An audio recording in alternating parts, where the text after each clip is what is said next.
Vérissure, le numéro 1 des alarmes en France. Rendez-vous sur vérissure.fr pour votre demande de devis gratuit. Vérissure présente. Sud Radio, parlons vrai chez Bourdin, 9h-10h, Jean-Jacques Bourdin. Bien, parlons des seniors, des retraités, parce qu'il y a des seniors qui ne sont pas retraités. Mais parlons des seniors, des retraités. Bien, avec deux invités ce matin, nous avons la chance d'avoir Jean-Christophe Amarantinis, qui est président du SINERPA, syndicat national des établissements, résidences et services d'aide à domicile privés pour personnes âgées. C'est compliqué. 2000 EHPAD privés, c'est cela ? Tout à fait. Bon, d'accord. Établissement qui accueille plus de 300 000 résidents en France et emploie combien de salariés ? 170 000 salariés. 170 000 salariés. Bien. Avec nous également Serge Guérin, que nous connaissons bien ici, qui vient souvent, sociologue, spécialiste des questions liées au vieillissement et à la seniorisation de la société, auteur de « Et si les vieux aussi sauvaient la planète ?» aux éditions Michelon. Bonjour Serge Guérin. Bonjour. Oui, c'est vrai que les vieux peuvent sauver la planète aussi. Oui, bien sûr. On les oublie un peu. Les jeunes seraient tous des écolos, les vieux, des sales pollueurs, sauf que ça marche pas du tout comme ça dans la vraie vie. Mais évidemment. Alors un mot.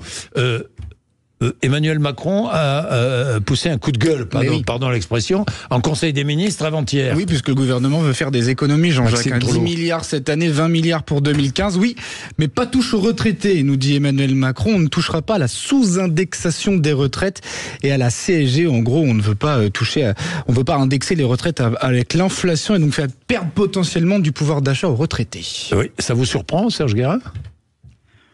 Pas tout à fait, parce qu'il me semble qu'on est dans une période préélectorale. Oui. Si je me trompe pas. Voilà. Ça, c'est la première chose. Le deuxième élément, quand même, c'est vrai que chez les retraités, il y a 17 millions de retraités. Oui. En moyenne, c'est vrai, le revenu global est un petit peu supérieur au revenu des autres. Alors, moi, est-ce que les retraités sont des privilégiés en France ? Première chose, je suis peut-être un ringard, mais je pense que quelqu'un qui a travaillé 40 ans, c'est normal qu'il gagne plus que quelqu'un qui n'a pas encore travaillé. Donc, si on enlève les 18-24 ans, en fin de compte, le revenu des retraités est plutôt en dessous de la moyenne des autres qui travaillent. Je comprends. Ouais. Mais au sein des retraités, il y a évidemment des gens qui vont très très bien et sur lesquels, par exemple, on pourrait se dire, ceux-là, augmenter un peu la CSG, c'est pas idiot. Il ne s'agit pas d'augmenter la CSG sur des gens qui ont 1 000 euros de retraite. En revanche, ceux qui en ont 5 000 ou 7 000, c'est pas choquant non plus. Évidemment. Qu'en pensez-vous ? Je me tourne vers le patron du SINERPA. Moi, j'en pense qu'il faut tout simplement privilégier nos retraités. Oui, tout à fait. Il faut absolument pas leur amputer leur pouvoir d'achat. Ils ont travaillé toute leur vie, comme on vient de le dire, notre ami Guérin. Et donc, en effet, il faut qu'ils puissent subvenir à leurs besoins, qui sont nombreux dès qu'ils sont en arrêt d'activité. Donc, il faut les protéger. Bon, moi j'ai une deuxième sujet d'actualité. On a annoncé 100 à 150 euros d'augmentation pour chaque employé de crèche. Est-ce qu'on peut augmenter de 100 à 150 euros chaque employé de maison de retraite, d'EHPAD, privé par exemple ? Dans l'idéal, ce serait une excellente initiative. Oui. Le seul problème, c'est que les EHPAD fonctionnent aujourd'hui avec quasiment 60% de leurs tarifs qui sont des tarifs administrés, donc des dotations qui sont fixées par l'assurance maladie et les conseils départementaux, et donc sur lesquels les établissements n'ont absolument pas de marge de manœuvre. Et donc, oui, ce serait l'idéal, mais il faudrait que les pouvoirs publics et les conseils départementaux alimentent ces dotations-là avec cette augmentation qui serait fléchée pour nos personnels. Bien. Serge Guérin ? Il y a un énorme problème de recrutement. Et oui, dans ces secteurs-là, on ne trouve pas assez de personnel. Donc, quels que soient les EHPAD, que ce soit les services à la personne. Voilà. Donc la question de la rémunération, évidemment, c'est l'une des questions à mettre en place. Après, comment on finance cela, c'est un autre sujet. Est-ce que la France, est-ce que collectivement, on est d'accord pour mettre plus de moyens ou pas ? Quelle est la situation aujourd'hui dans les EHPAD ? Parce qu'on a tellement parlé de ces établissements. Quelle est la situation aujourd'hui ? Est-ce que ça s'est amélioré ? Dites-moi. Alors, le moral, c'est une bonne chose de nos responsables d'établissement, des salariés d'établissement, est au beau fixe. Ils sont optimistes. Et en effet, on va dire que le plus gros de la crise sectorielle est derrière nous. Oui.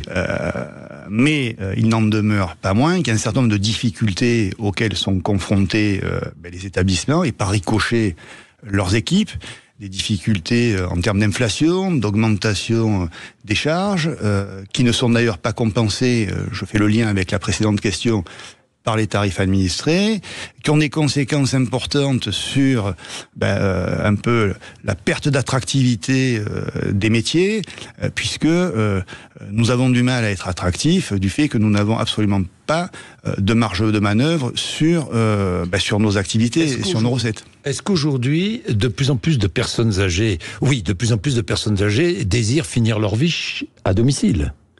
À domicile ou pas? Oui, c'est une tendance très forte. Alors, très évidemment, forte. vous demandez, je sais pas, à des 18-24 ans, est-ce que vous souhaitez vivre en EHPAD? C'est dingue, c'est 0%. Mais c'est assez logique. Voilà. À un moment donné, les maisons de retraite médicalisées, elles répondent quand des gens ont certaines problématiques, entre autres neurologiques, par exemple, où là, il y a vraiment un besoin qu'elles soient accompagnées là. Mais c'est vrai que le désir social, c'est plutôt de vivre à domicile. Encore faut-il que le domicile soit adapté. Encore faut-il que les services à la personne soient présents, et encore faut-il qu'il y ait suffisamment de personnel pour venir à domicile. Voilà. Mais globalement, la demande sociale, elle est plutôt celle-ci, parce que l'image de la maison de retraite, c'est les gens se disent, pour une grande partie, ah là, c'est la dernière étape, quoi. Donc il y a une inquiétude par rapport à ça. Mais dans certains cas, heureusement qu'il y a les maisons de retraite médicalisées, parce que face à certaines solitudes, face à des problématiques de maladies neurologiques, par exemple, ou des pertes d'autonomie, difficile, voire impossible, d'accompagner ces personnes à domicile. D'ailleurs, la France est l'un des pays du monde où il y a le plus de solitude des personnes âgées. J'ai vu ça. C'est vrai, hein, Serge Guérin. Oui. Les petits frères des pros sortent une étude tous les ans. On est à 600 000 personnes, par exemple, qui ne voient personne de la semaine. Donc évidemment, à un moment donné, c'est quand même hyper rude. Et donc, être dans un lieu, un minimum... Il y a 600 000 personnes qui ne voient... Personne. Personne, qui ne rencontre personne. Qui rencontre personne. Donc c'est aussi le besoin... En une semaine. Voilà. Donc c'est le besoin de voir aussi du monde. Voilà. C'est aussi le besoin. C'est pour ça aussi que il faut des maisons de retraite ou des EHPAD. Il faut que ça existe. Oui, tout à fait.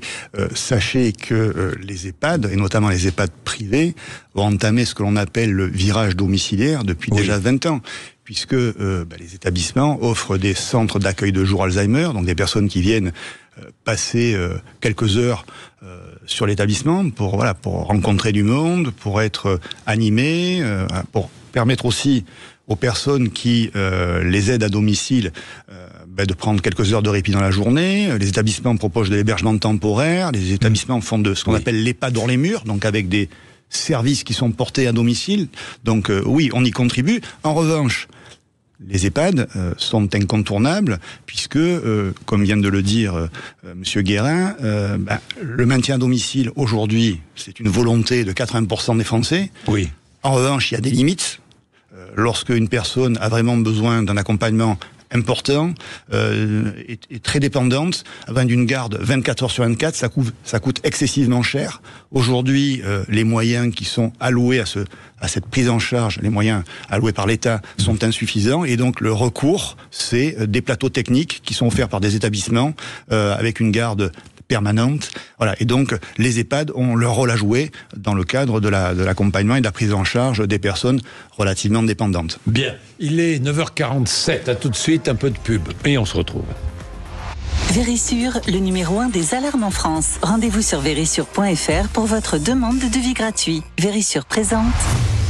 Sud Radio, parlons vrai chez Bourdin, 9h-10h, Jean-Jacques Bourdin. Bien, Jean-Christophe Amarantinis, vous avez entendu parler de la loi Grand Âge ?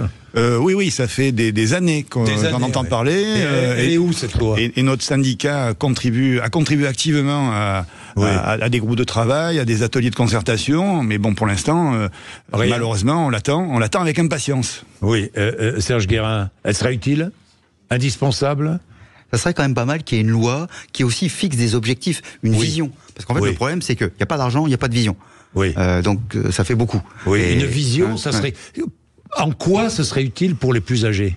Alors, déjà de dire, et aussi de sanctuariser les moyens. Oui. Ce qu'on veut, on parlait du virage domiciliaire, on parlait de la vie domicile, on parlait de la problématique des emplois. C'est-à-dire un peu, qu'est-ce qu'on met comme priorité autour de ça ? La prévention. Oui. On fait vraiment de la prévention parce que quand même ça permet aussi de réduire le nombre de gens qui sont en grande difficulté, ainsi de suite. Donc c'est avoir un projet, quoi, tout simplement sur cette question-là. Le vieillissement, c'est de l'avenir. C'est ça qui est toujours pas le compris. Le vieillissement, c'est l'avenir. Le vieillissement, c'est l'avenir. Notre destin démographique, c'est l'augmentation du nombre de gens âgés. À partir de 2026, c'est-à-dire demain, les premiers baby-boomers vont arriver au-delà de 80 ans. Et pendant 30 ans, on va avoir une explosion du nombre de plus de 80 ans. Et on l'attend l'arme au pied. Oui, c'est vrai. C'est vrai. Oui, tout à fait. Donc vous avez de l'avenir, les maisons de retraite. Tout à fait. Vous avez de l'avenir, même si pour certains c'est pas terrible. J'ai vu qu'il y avait un grand groupe de maisons de retraite qui a été placé en liquidation judiciaire. Là, c'est difficile aujourd'hui. Ben oui, c'est ce que je vous indiquais tout à l'heure. C'est difficile pour des raisons de non-compensation des effets inflation, augmentation de charges, et notamment via les tarifs administrés qui ne sont pas suffisants pour absorber ces augmentations de charges. Les animaux de compagnie dans les EHPAD, quelle est votre politique au CINERPA ? Eh bien, écoutez, alors d'abord... vous êtes favorable ou pas vous, parce que, pour l'instant, ça dépend des établissements. Les établissements qui permettent l'entrée des animaux de compagnie, d'autres non.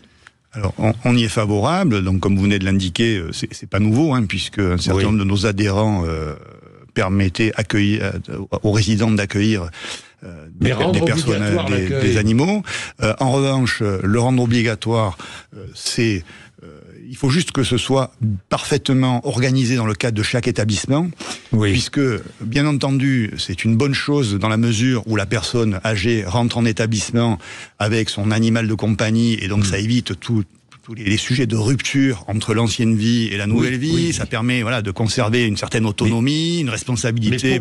Vous êtes en revanche, il faut que ce soit, et ça c'est positif, organisé dans chaque établissement via le règlement intérieur, le livret d'accueil et de vie en collectivité, puisque il faut quand même organiser la prise en charge de ces animaux lorsque la personne va être dépendante, lorsque la personne va être hospitalisée. Il ne faudrait pas que cette obligation incombe aux salariés des établissements pendant plusieurs jours, ou quand une personne décède, il faut que la famille puisse... le fait de le rendre obligatoire. Non, on est favorable à ce que nos adhérents accueillent des animaux de compagnie, et on leur recommande de bien organiser le fonctionnement dans le règlement intérieur pour éviter que des animaux de compagnie se retrouvent pendant plusieurs jours isolés dans des chambres, ou tout simplement que des animaux de compagnie non vaccinés créent des problèmes sanitaires au niveau des résidents d'un établissement, ou